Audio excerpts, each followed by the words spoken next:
Sahabat entrepreneur, salam hebat. Luar biasa ya berjumpa lagi di video kali ini ya. Di video kali ini sangat spesial karena saya tidak sendiri ya. Saya kedatangan seorang anak muda yang luar biasa karena topik pada video kali ini kita akan sama-sama belajar dari inspirasi anak muda yang sukses bersama Komtasies ya. Saya sudah berhasil mengundang siapa beliau, yaitu Bapak Muhammad Bagus Utomo. Selamat siang Pak Agus. Siang Pak Andi ya, salam hebat luar biasa Pak Andi. Oke, gimana kabarnya Pak Gus di tengah pandemi seperti ini? Wah, hebat luar biasa Pak Andi ya, kok tidak turun. Oke, mantap. Oke, sebelum kita sharing lebih lanjut, silakan tonton yang satu ini.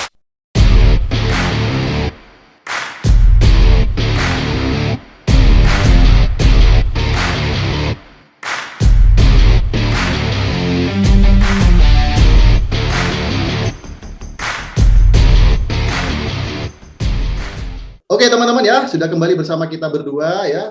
Nah di sini kita mau sharing-sharing Pak Agus ya, seputar bagaimana perjalanan hidupnya Pak Agus. Dan saya yakin ya kenapa saya mengundang Pak Agus, karena saya juga mendapatkan banyak sekali inspirasi ya. Nah di sini Pak Agus kan memiliki background yang mungkin ya tidak banyak orang miliki ya. Rata-rata kalau kita menjadi seorang pebisnis kan pasti lulusannya pendidikannya cukup tinggi gitu ya. Nah tapi berbeda dengan Pak Agus. Nah mungkin bisa ceritain ya Pak Bagus ini awalnya dari mana, terus backgroundnya seperti apa? Seperti itu, Pak. Oke, ya, salam kenal Bapak Ibu ya. Terima kasih Pak Handinata ya sudah diundang ya ke dalam channel YouTube-nya ya. Ya. Jadi sebelumnya salam kenal Bapak Ibu ya. Perkenalkan nama saya Muhammad Bagus Utomo ya. Jadi masa lalu saya ya, latar belakang saya adalah anak muda ya di bawah rata-rata ya. Jadi bukan anak muda rata-rata ya. Jadi kalau anak muda rata-rata itu mungkin lulusannya SMA ya, SMP ya, ataupun bahkan bisa sarjana seperti itu ya. Tapi saya adalah termasuk anak muda yang di bawah rata-rata ya. Maksudnya gimana ya? Pendidikan saya ya, pendidikan terakhir saya cuma tamatan SD Bapak Ibu ya. Jadi SD, bukan nggak mau sekolah. Oke. Ya. Tapi karena dulu memang nggak punya biaya untuk melanjutkan sekolah, Pak Andi. Ya. Oke, kemudian mungkin bisa ceritain ya, setelah lulus SD itu berarti kan usia sekitar 11, 12 tahun atau 13 tahun lah ya. Setelah itu seperti apa Pak? Kondisi hidupnya sulit, nah sulitnya mungkin bisa sharingkan, karena ini bisa jadi inspirasi untuk saya dan teman-teman yang nonton video pada kali ini. Oke, Pak Handi ya. Ya, jadi Pak itu ya, usia saya itu waktu baru selesai tamat SD itu sekitar 11-12 tahun. Ya. Nah, waktu itu saya tinggal di Riau ya, ya. Indragiri Hulu lebih tepatnya. Ya. Nah, pada saat itu ketika lulus SD ya, karena nggak bisa melanjutkan sekolah, otomatis saya harus bekerja untuk membantu ekonomi keluarga. Waktu itu usia sekitar 12 tahun sudah mulai bekerja ya. Ya.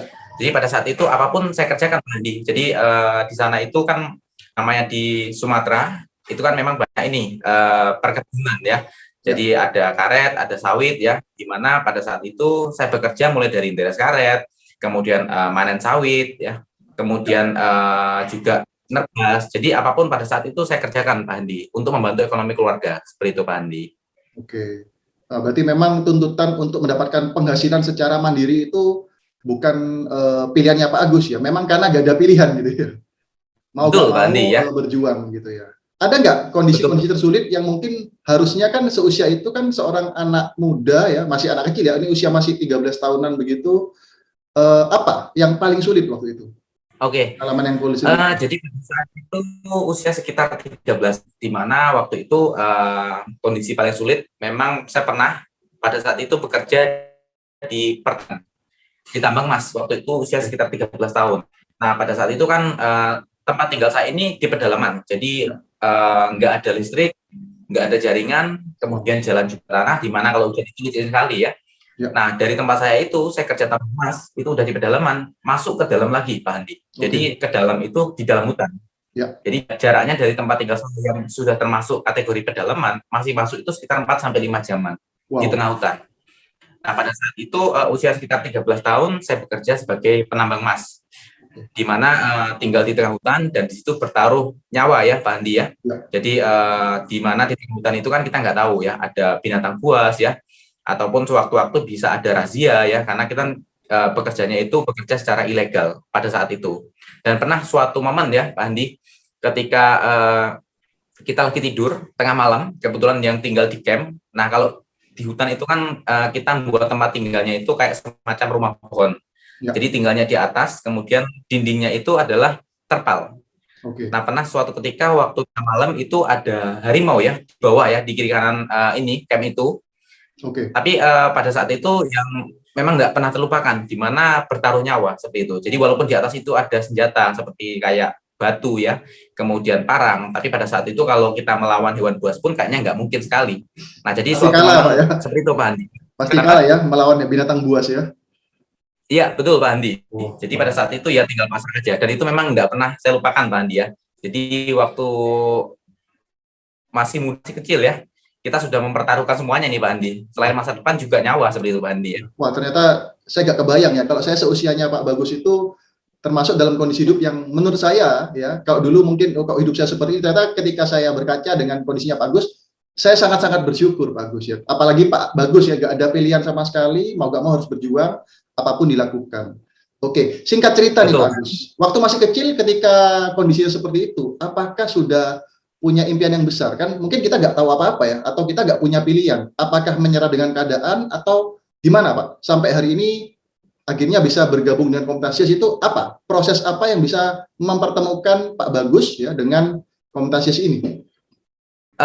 Oke, Pak Andi. Jadi kalau pada saat itu sih kita nggak kebayang ya. Jadi Ya, waktu itu saya juga karena memang di tengah kesulitan yang luar biasa. Jadi memimpikan sebuah masa depan ya, punya cukup uang, punya cukup penghasilan itu kayaknya nggak mungkin pada saat itu. oke, Jadi yang saya alami waktu itu ya mengalir ya. Jadi terus mengalir. Nah, sampai suatu ketika itu di tengah kondisi yang benar-benar sulit, saya ditelepon sama paman ya, disuruh pindah dari Sumatera ke Kalimantan. oh Nah, ya, jadi dari pindahan itu ya, jadi perpindahan itu mulai menemukan kehidupan tadi. Jadi di Kalimantan mulai bekerja di toko paman. Nah, itu gajinya kurang lebih sekitar 1.500.000 per bulannya. oke, Dan pada saat itu saya merokok. Jadi dalam 1 bulan itu akhirnya nggak cukup ya, karena paling bisa menyisihkan juga 200 ribuan per bulannya. Bahkan juga tidak sering ya, tidak jarang ya, bahkan nggak bisa menyisihkan.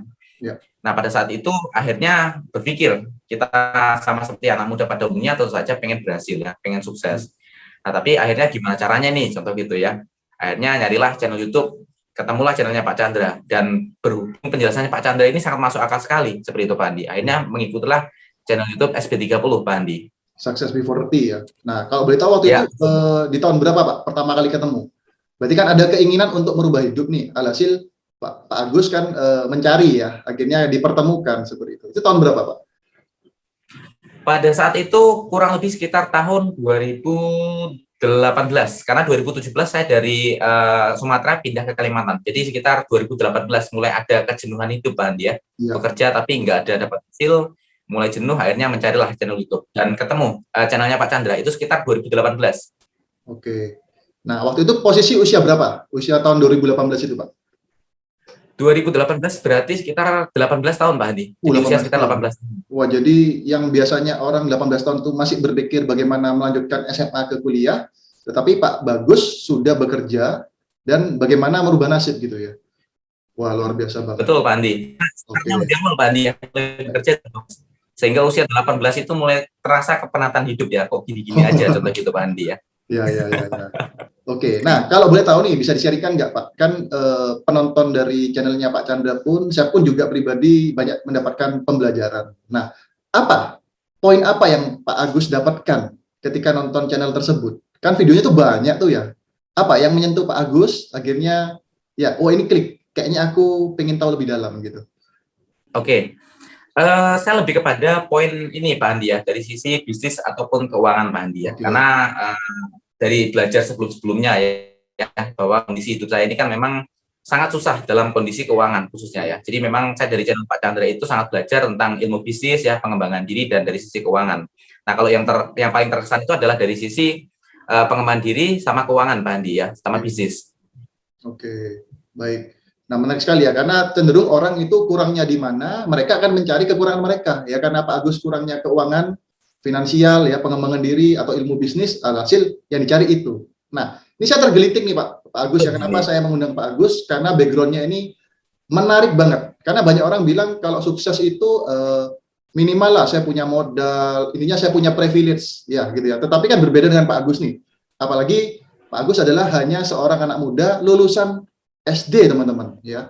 Nah ini kan menarik. Nah kira-kira sering nggak mendapatkan perkataan dari teman-teman atau pernah dibully sama teman-teman bahwa wah kamu ini kan cuma lulusan SD, kamu ini nggak bakalan sukses. Nah kira-kira sering nggak atau bagaimana Pak Agus menanggapi pernyataan-pernyataan seperti itu Pak? Ini kan kenyataan betul ya, hanya lulusan SD. Kan nggak salah orang Betul, ngomong, betul. wah kamu cuma lulusan SD, kamu nggak mungkin bisa bersaing dengan orang-orang yang pendidikannya jauh lebih tinggi. Nah, gimana Pak Bagus menanggapi Oke. itu? Kalau perkataan-perkataan seperti itu sih banyaknya waktu di awal-awal Pak Andi ya. Oke, Jadi baik. waktu baru mulai belajar jualan, belajar berbisnis, nah itu banyak sekali perkataan-perkataan seperti itu, khususnya dari keluarga, dari teman-teman dekat seperti itu ya. Ya, Tapi waktu sih karena saya cenderung cuek Pak Andi, jadi saya tidak terlalu memikirkan apa kata orang ya. Jadi yes. kalau mereka mau ya udah, jadi saya terus melangkah seperti itu Pak Andi. Dan memang waktu baru memulai paling banyak di seperti itu Pak Andi. Tapi sering berjalannya waktu juga nggak ada Pak Andi ya. Nah, ini banyak sekali anak-anak muda ya ketika dapatkan pernyataan-pernyataan seperti itu, mereka tuh lebih banyak mendengar apa kata orang, Mbak ya. Jadi kalau kita dengar apa kata orang, kayaknya kita cuman ya berdiam diri di tempat betul ya. Tapi Pak Agus saya lihat wah, progresnya luar biasa. Jadi salah satu tipsnya jangan dengar apa kata orang ya. Memang ini nggak mudah, betul ya. Karena saya juga dengar dari videonya Pak Chandra, mungkin ya Pak Bagus juga pernah menonton juga ya. Jadi gagal itu juga gak enak, waktu sukses pun kita juga dikata-katain orang. Jadi ketika kita gagal kita juga diomongin orang, ketika kita sukses pun juga diomongin orang. Jadi kenapa kita harus ngomongin dengerin apa kata orang, betul ya Pak Bagus ya. Jadi serba salah. Jadi daripada kita cuman terhanyut dalam omongan orang, ya kenapa enggak kita tetap fokus sama tujuan kita. Oke, ini menarik banget. Betul. Ya. Nah, pertanyaan berikutnya, ini saya kepingin tahu ya, inspirasi dari Pak Agus ini luar biasa bagi teman-teman kita semua ya. Jadi tidak ada alasan ya bahwa kita nggak punya background yang luar biasa, mungkin background cenderung minus, negatif, kita tetap bisa sukses.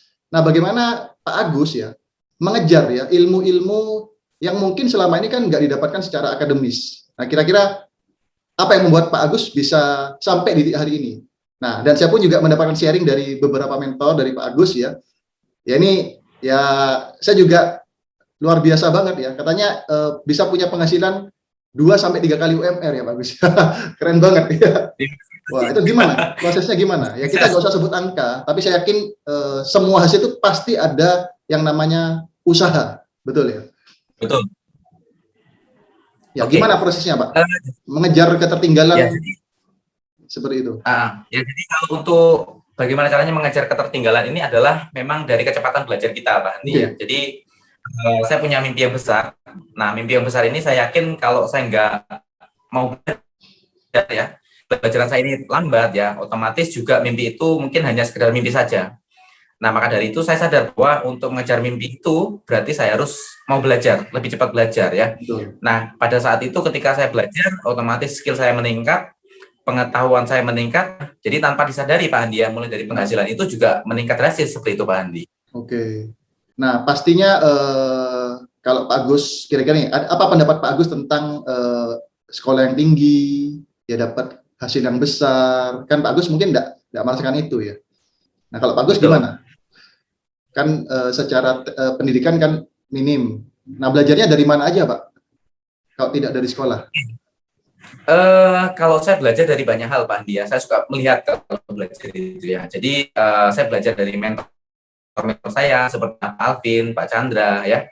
Kemudian selain itu juga baca buku ya. Jadi saya belajar dari buku dan yang paling penting itu adalah yang paling terkesan itu adalah pengalaman dari pribadi Pak Andi ya. Jadi learning by doing ya, belajar sambil melakukan ya. Jadi itu adalah proses yang saya paling suka Pak Andi ya. Jadi saya mencoba, kemudian saya gagal. Nah, waktu itu berarti feeling saya mengatakan jangan diulangi lagi seperti itu Pak Andi. Jadi kalau cara saya belajar itu dari mentor ya, kemudian dari buku dan juga dari pengalaman pribadi Pak Andi, seperti itu. Jadi bukan cuma sekedar belajar teori ya, tapi langsung praktek. Wah, ini memang yang paling luar biasa ya. Kalau kita cuma sekedar, ya bukannya apa ya, saya pribadi juga sekolah sampai sarjana, dan saya berpikir ketika lulus sarjana pun saya nggak bisa apa-apa, karena cuma sekedar teori ya. Semuanya dimulai dari awal dan melakukan seperti itu. Nah, setelah bergabung dengan komunitas CS Pak Agus ya, kan awalnya punya impian yang besar nih. Nah, apa impian-impian yang sudah dicapai nih bersama komunitas Yes, kemudian dengan proses belajar selama ini, apa yang mungkin bisa dibagikan? Dan saya dengar juga ada satu impian yang sudah tercapai, dan saya juga kalau mendengar cerita ini lagi, saya juga kadang merinding. Kenapa? Itu salah satu impian anak muda, gitu ya. Silakan Pak Agus, bisa diceritakan. Oke, Jadi bersama komunitas YES ini sangat powerful sekali ya. Jadi saya sudah bisa mencapai beberapa impian saya dan perjalanannya juga masih sangat panjang sekali ya.